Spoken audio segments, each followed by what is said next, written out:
Sean is now feeling relatively confident working with simple formulas. However, formulas will only help us with quite simple calculations.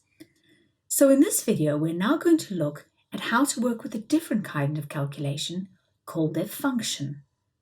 We're still working with our pushpin shipping data, but we're going to come down to the bottom of the screen and click on Sales 2016. Sean has been asked to summarize the sales made by our account managers. His first job is to get the total sales of the last 4 quarters for each of our managers. The function that does the add operation for us is called the sum function. And this function will do exactly the same thing as this formula. You will notice they look quite different. For one thing, there are no pluses or operators in the function. It is the word sum that tells Excel what we want to do. Another difference is the brackets. The brackets in a function are not optional. Wherever you have a function name, you must have an open bracket, and wherever you have an open bracket, you must have a closed bracket. Another difference you'll notice is the colon. Formulas don't contain colons, but functions very often do. The colon is a range operator.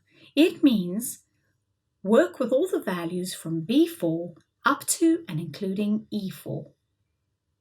Let's have a look at how the function might work. So we're going to once again click in the cell where we want the answer to go.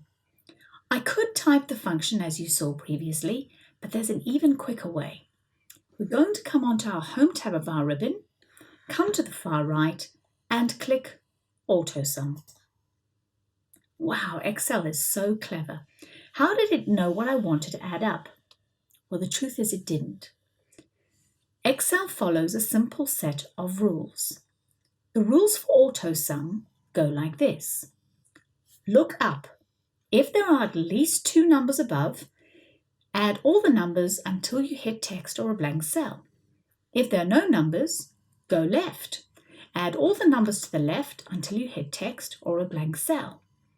If there's nothing to the left, throw your arms up in despair. Fortunately, there were some numbers to the left and it's worked beautifully. Let's try that again. So I'm going to press enter, click AUTOSUM. Once again, it's done what it needs to. Click enter again, press AUTOSUM, and oh dear. This time it looked up first, found 2 values and added them up.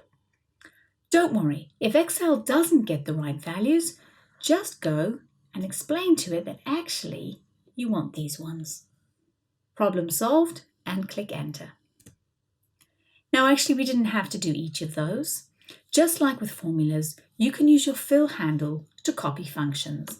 So I'm going to click back onto F6, come to my fill handle and drag that down.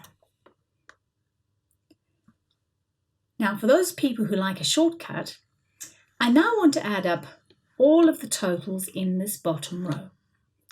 Instead of just clicking on the one cell, I'm going to click in B18 and drag across to F18. I'm then going to come up to my AUTOSUM and click. How quick was that? So now you have a quick introduction to working with functions in general and sum in specific.